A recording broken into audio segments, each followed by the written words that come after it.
Colin, Yeah. when we spoke all those years ago when you got the position as head of the BOA, you mentioned you were steadfastly behind the bylaw. Yeah. Then, so today's decision by the CAS must come as a blow to you. What were your personal thoughts? Yeah, I was very sad for the IOC. I think they've fought hard against doping in sport. They got this rule in place to stop an athlete who's had a minimum 6-month sentence during the 4 years from going to the next games.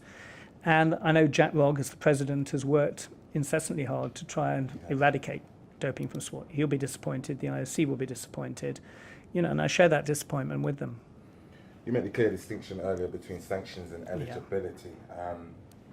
Would you argue the two were tantamount to the same thing, though? No, I'd say they weren't. And actually what's interesting is the World Anti-Doping Agency says they aren't.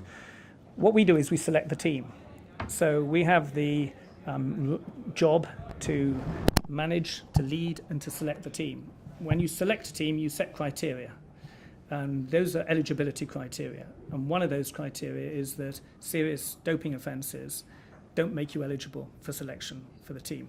That's very different from a sanction. Yeah. And that was the issue at stake in Lausanne. Rule 45 was seen as a second sanction, a second penalty. And that's very different from the eligibility criteria. In terms of the eligibility criteria, you mentioned that, should someone fall foul of the doping rules, there were mitigating circumstances that would be looked at. Does admission of guilt in the way that David Miller kind of has tried to reform and help other athletes try to dissuade them, does that constitute mitigating circumstances for you? Well, it doesn't, sadly. David Miller is a great athlete. Yeah. What David Miller performed as part of the team that got the Cavendish the gold in Copenhagen the other day was a remarkable achievement. But he made a decision. He knew he'd been to the games. He knew there was an eligibility bylaw. He knew if you stepped over the mark and you took a cocktail of drugs and you were done for EPO, that would mean you would not be eligible for future teams. He fully understood that. I mean, the reason I asked, Colin, is because at present there's no distinction and no difference between the athlete who gets caught and stays stum and the athlete who does what David did, what David is doing. Do you understand the position I'm coming from? I absolutely understand the position, but what's interesting is that the eligibility bylaw has stayed in place, and yet David has found it in him to really be a reformed character and to help and to make sure that the next generation don't fall foul of what he did. He fully accepts and recognises that what he did meant that he was not going to be eligible for the British team, but that didn't stop him really helping out the next generation and joining the fight against doping. Does the bylaw as it stands incentivise athletes to come forward?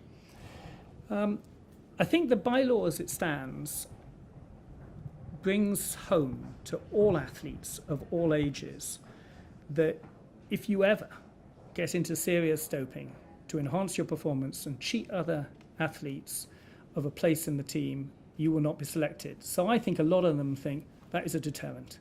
No way am I going down that road, because the consequences of that mean I'll never compete for Team GB in the future. And I think that deterrent is really It's a little bit like capital. Sorry to interrupt. It's a little bit like capital punishment, though. Does it actually work? Does it stop the drug cheat from cheating?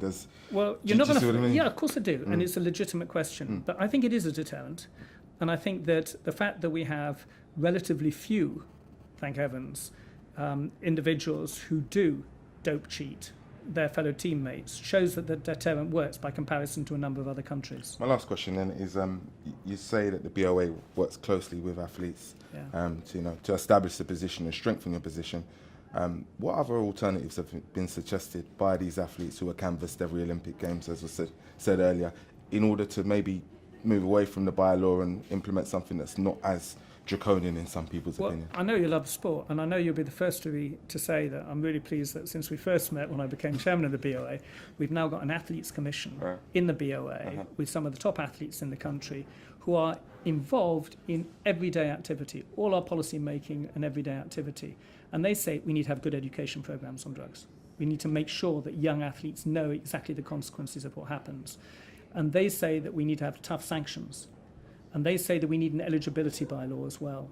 It's the athletes speaking. And 20 years ago, it was 95% saying that we need to keep the eligibility bylaw.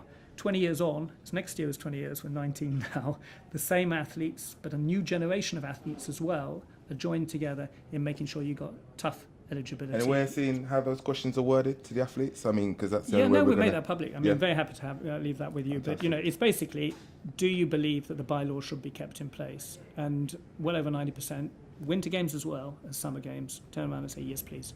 Thanks for your time. Appreciate it. Thank you. No worries.